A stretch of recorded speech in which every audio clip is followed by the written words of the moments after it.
Hello everyone and welcome back into my kitchen. Today I'm going to make a recipe that's been requested by one of my subscribers. Her name is Zora and she lives in Massachusetts. Zora, thank you so much for supporting me.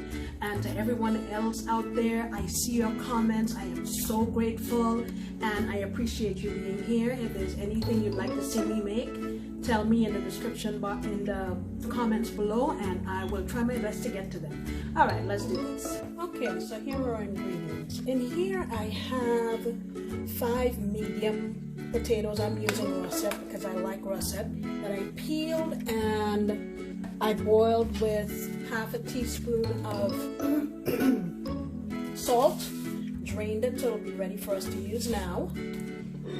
Also going to use, this is I would say a quarter of a large onion. I have 5 of these chilies. You can scale back on that if you want. I have a few stems, the top part of cilantro, about 5, 2 slivers of ginger, and 4 large cloves of garlic. Also going to use a half a cup of mixed vegetables.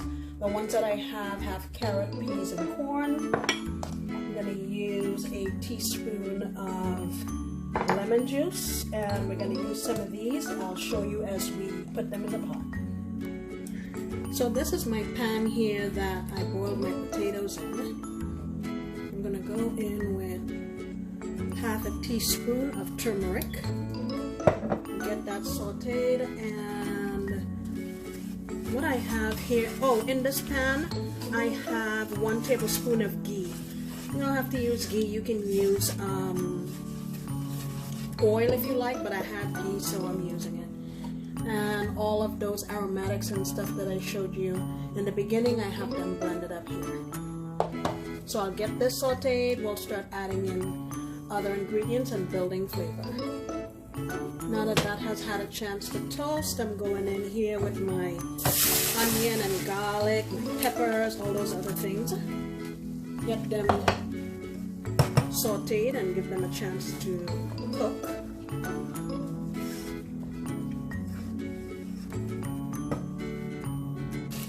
Alright, now that that has had a chance to saute, I'm gonna go in with half a teaspoon of black pepper. Also gonna add, let's see, I would say a teaspoon of my Kashmiri chili powder. Also gonna add in about a half a teaspoon of Garam masala. Ooh, that smells so good. Alright, let me give that a mix around. Alright. And now I salted my potatoes really well, so I may not need more salt.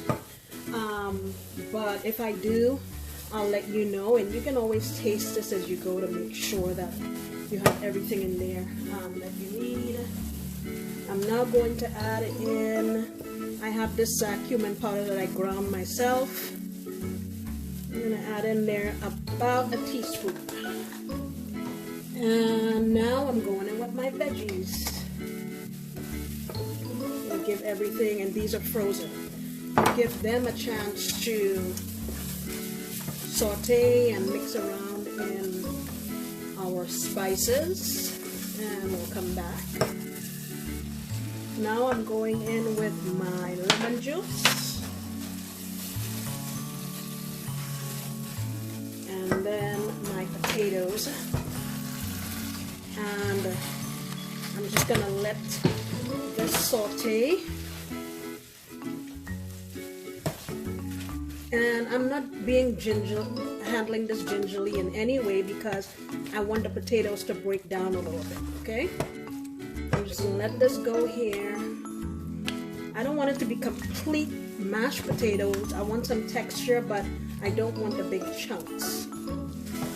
Now at this time, you would want to taste it to see whether you need more salt. If you don't want it to be completely veg, you can certainly add like chicken bouillon powder, beef bouillon powder, whatever you like, okay?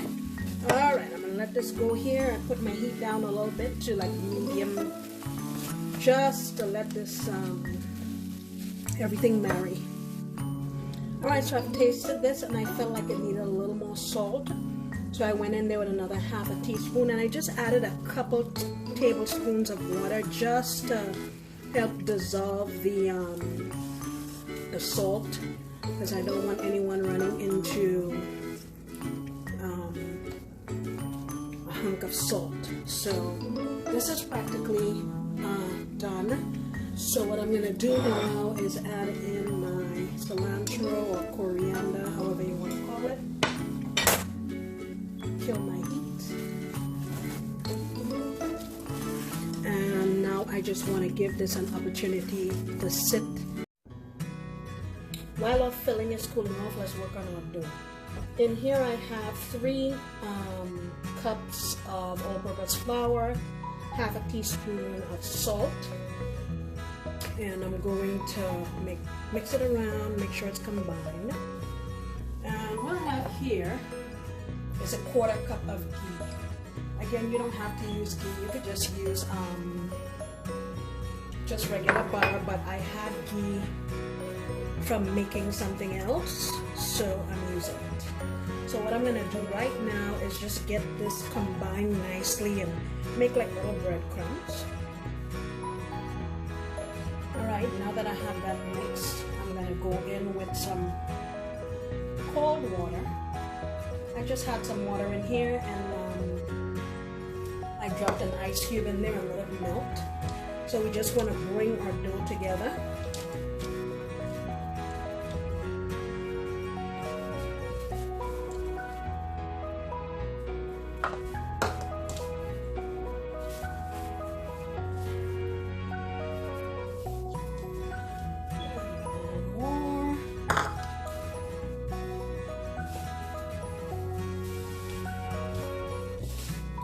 Just a little bit more.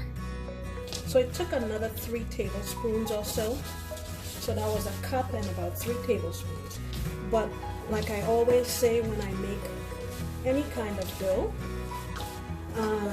it would depend on the brand of flour you use, where you live, is it rainy outside, all sorts of things. So you're not just going to dump in a cup and 3 tablespoons.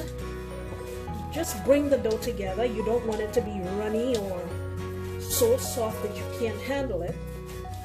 But you just want to make sure it comes together. Okay? So there's not going to be a whole lot of kneading going on here. I'm just trying to get it to be smooth. And I'm just let it rest. Okay? So it's been 30 minutes and here's our dough. On a clean countertop, I'm going to add some flour. Make sure you can see this. Alright. Just kind of want to get it into equal pieces.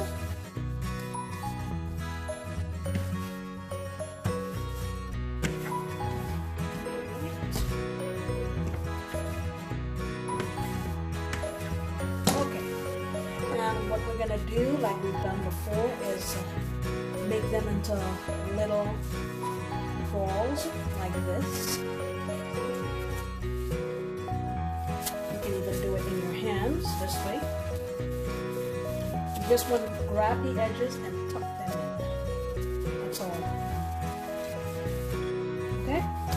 Alright, let me do the rest of these. Alright, so now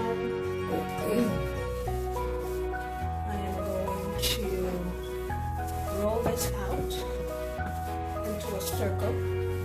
Just want to keep turning it so you maintain that circular shape.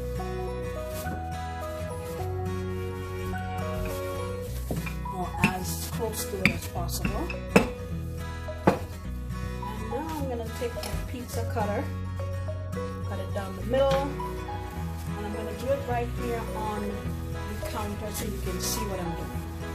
So you take this piece and you fold it over like that, and then you take this other piece and go over the middle like that,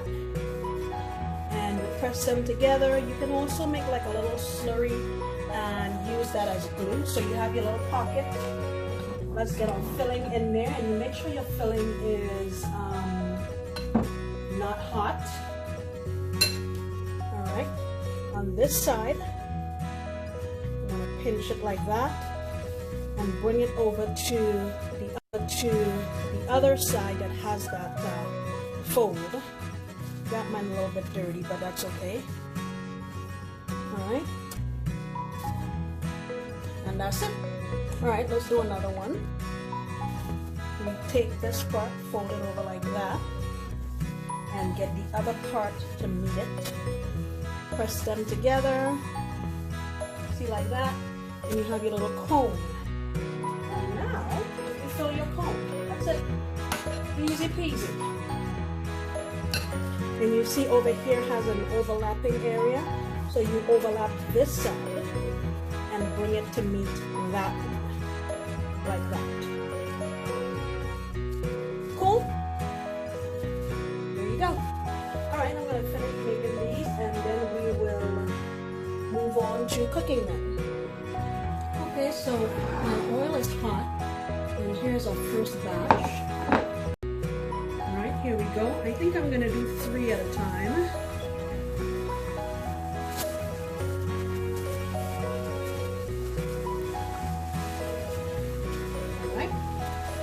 You don't want to walk away from this. Just say, check it, turn it. And these is make sure your oil is screaming hot, your fire is high. And then after about a minute or so of them being in there, you can take it back down to, you know, medium or so, and let them take their time to brown out. Okay? Alright, here it is. And I am serving that with some tamarind chutney. You've seen me make that before. I will try to remember to put a link at the end of this video so you can see. And definitely I need to taste one of these. You need to do quality control. Okay, it is now time for the taste test. Let's bring these puppies close so you can see them. Here's my tamarind sauce, or tamarind sauce like we say back in the Caribbean.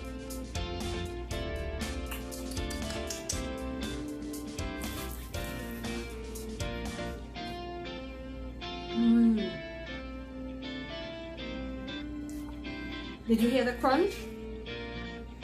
Good crunch factor. I don't like my samosas to be so crunchy that they crumble, so this is perfect. It goes very well with the tamarind sauce, and the filling is very nicely seasoned. I thought it was going to be a lot hotter than it is, but it's not. Anyway, guys, this is not difficult to make by any means, and I hope you take the time to try it. Thank you so much for stopping by. I'll see you when I make another delicious recipe. Bye!